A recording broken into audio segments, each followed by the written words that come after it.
how is quarantine treating you? Man, I guess I don't know. I guess, the good thing is we're all in it together. So I think, like, quarantine, everyone's kind of just chilling alone. And so it's like, it's really weird. We all have kind of like an internal urge to just like spend time around people. And I think especially in kind of like the music, within the music scene, that's the draw of going to a concert, is just kind of like just be around a bunch of people. So it's definitely odd and interesting. I think I personally kind of spend a lot of time at home when I'm off the road anyway. So it's, in a way it's nice. It is still, it's a break. But my favorite thing is to be playing shows. So it's tough to not be out there and playing every night. That's the one thing that I'm missing the most, live shows. Like, how good is it going to be when we're allowed to go to shows and for you, perform shows again?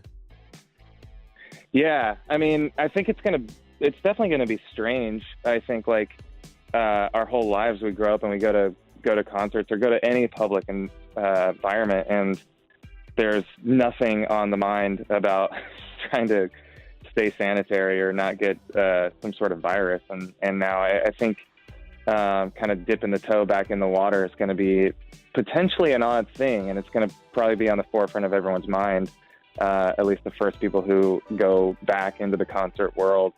But at the same time, I think once we can kind of jump that hurdle, it's really going to feel amazing, and it's going to kind of be that much more rewarding to kind of get back in a room with people kind of all on the same page. And I think, take it even less for granted. Totally. And it's weird, like, even small things like having dinner with friends or whatnot, I feel like it's going to be super weird once we're allowed to do that again and like sit down and actually have face-to-face conversations. How long is it going to take us to get used to those experiences again? It's weird. Yeah, it's really weird. I think, I mean, I guess I couldn't even imagine sitting down in a restaurant at this point, without wearing gloves and a mask. And I feel like a lot of people are on that same page. It's like, it's an interesting balance between kind of like just being desperate to go live some sort of normalcy, but at the same time being reserved, just out of caution. But yeah, I think that there's so much, I think, that you can kind of talk about and discuss within this, but I think really at the end of the day, you just have to hold hope and understand that it's, it'll pass. And I think I feel like it'll be relatively soon, and things will be back to kind of a version of normal, and we'll be with our friends again soon. And, the more we kind of just ride this out, the sooner that happens, hopefully, and this thing kind of subsides and we can resume normal life. Totally. And you talked a little bit there about hope. One thing that's definitely given me hope at the moment is your track, Level of Concern. Absolutely love it. It's so good. This is Thank you. The first release that you guys have done since Trench in 2018. How good is it having new music out? It feels really great. The odd thing I will say is in the past, whenever we've kind of been working on music or released music, the real excitement is kind of the idea of sitting down in front of a bunch of people to play it live. For me, at least, I think that's the biggest excitement of releasing a track.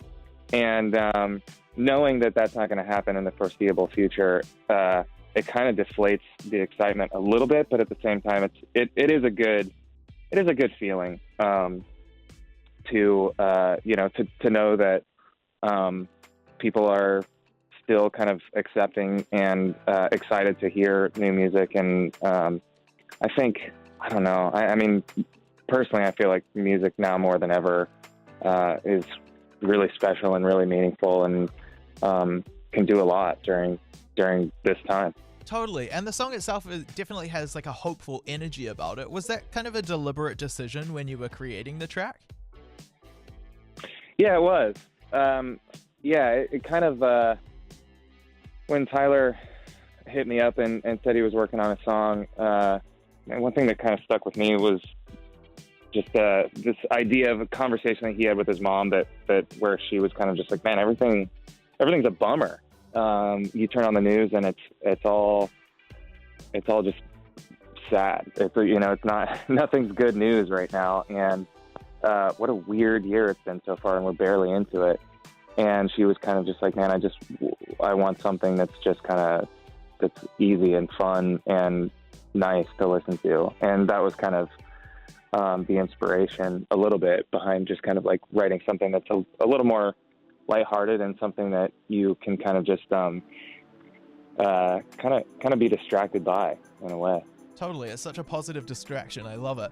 And in terms of creating music, are you guys quite busy continuing to create music while all of this craziness is going on, or are you kind of taking a step back and enjoying a bit of a break?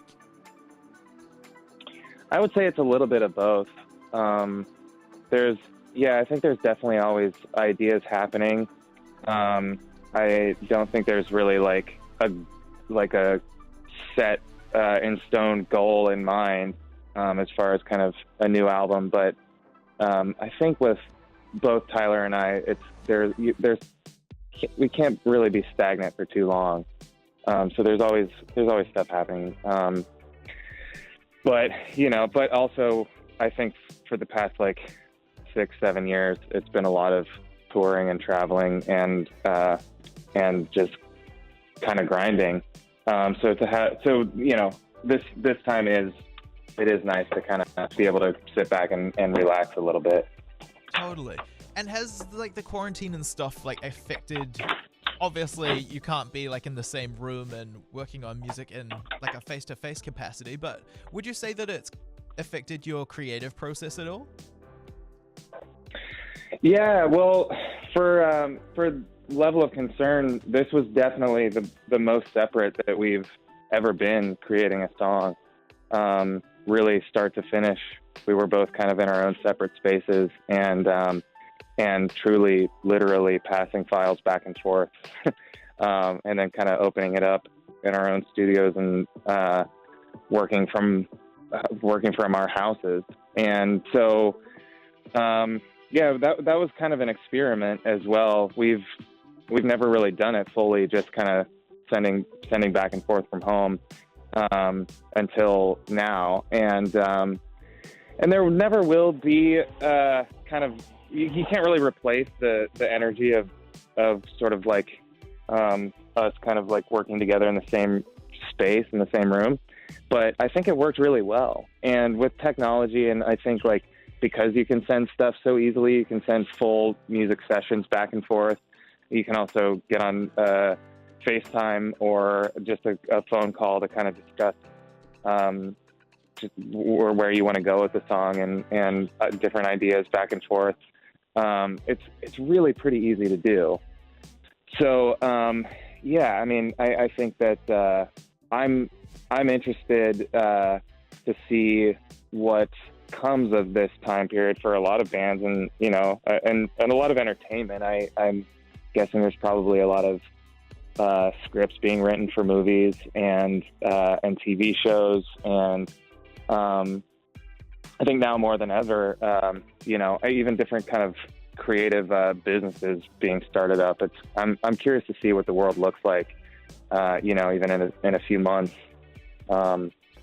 just because of what's happening and the kind of technology that we have at our fingertips. Totally. I'm so interested to see as well, like talking about live shows and stuff like that, what's going to happen in terms of releasing music and then doing a performance on, let's say, Jimmy Fallon. Are they going to continue getting people to go into the studio for those performances, or will there be more of these kind of virtual live performances? It's going to be so interesting to see what stays and kind of what we go back to in terms of what used to be reality. Yeah.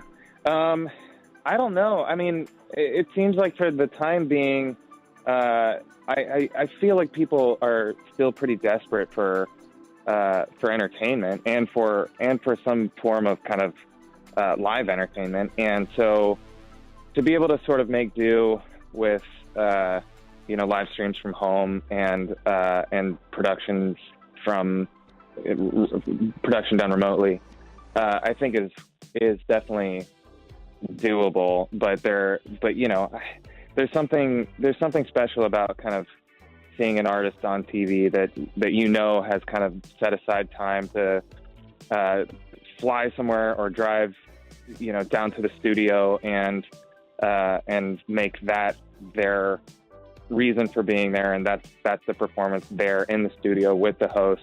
There's something that's just magical about that, and you know, there is something magical about kind of really being able to, like I said, take advantage of the technology and perform kind of from home or remotely. But I don't know. I think I don't know. I guess I don't know the answer of what people want to see more, but I think I feel like at some point when things resume, when the world kind of picks back up, I feel like, you know, we'll see more performances and you know, in those studio spaces again. Yeah, I'm with you in terms of the studio performances. Like, I live for a live performance on a talk show or whatever. So I'm keeping my fingers crossed that those actual in-studio performances still happen. Yeah, and it's also kind of I don't know. There's something you kind of look forward to, like the talk show host going and interacting with one of the guys from the band or whatever, and that kind of like connects the whole thing, and it's just and you know that it's all done in the same space, and a lot of them have a live studio audience, and that kind of ups the stake of the performance a little bit. And I don't know. Yeah, I'm looking forward to that again. It's a bit more magical. I put it out to your fans on Twitter. You guys have some of the most incredible fans. I got a whole bunch of questions. So Amira would like to know, what is your proudest moment in your career and life so far? Oh, career and life. Hitting you with proudest big guns. Moment. Yeah, that's great question. I think when Tyler and I started playing music together, really the biggest thing that we could think of was just, you know, I think we quantified success in the amount of people that would show up at one of our concerts. At that point, when we were just starting out, there was no like physical kind of awards. That wasn't even a question. So I think that one of the proudest moments probably was selling out a venue in our hometown, Columbus, Ohio, called the Newport. And that was kind of just a place that we both grew up going to shows and watching people perform. And it was, and we didn't know that we sold it out until the day of the show. So it was, it was pretty awesome for both of us to kind of walk out there to a sold out room. But also, I think one of the really fun parts of it was kind of just like seeing the people look around and wonder how there were so many other people there. Because at that point we had kind of we just played a bunch of smaller shows, and that was the first one that really kind of started things. So I think when I look back at our entire career, that was one of my favorite moments. That must have been such a surreal moment. And Sophie would like to know, what is one quote that has always resonated with you?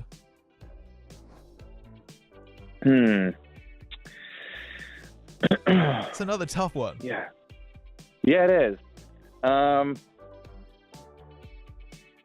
Or even maybe like a piece of advice that someone has given you? Yeah.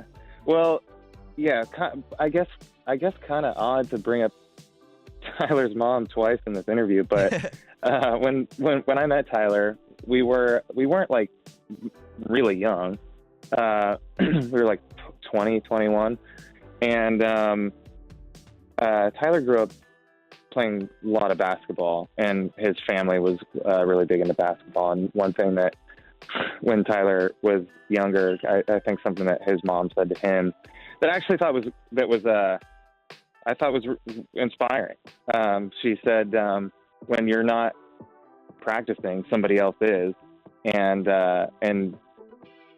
when you meet them, they'll win if you don't practice. And I think that I've always I've felt I felt with playing drums and music that it's something I love to do every day, and I've never really looked at it from kind of a competitive standpoint.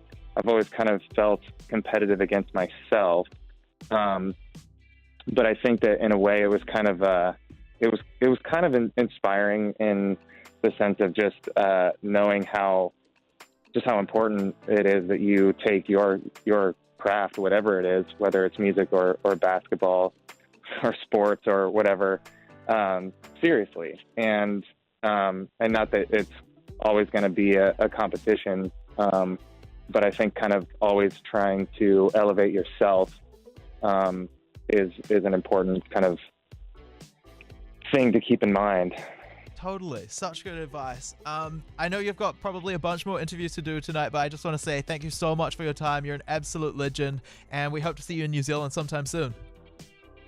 Yeah, I'd love to be back. It's New Zealand's one of my favorite places. I actually proposed there just because it's so beautiful. So yeah, I hope to be back soon as well. You are a legend. Thank you so much. Thank you. Have a good one. 'Cause I told you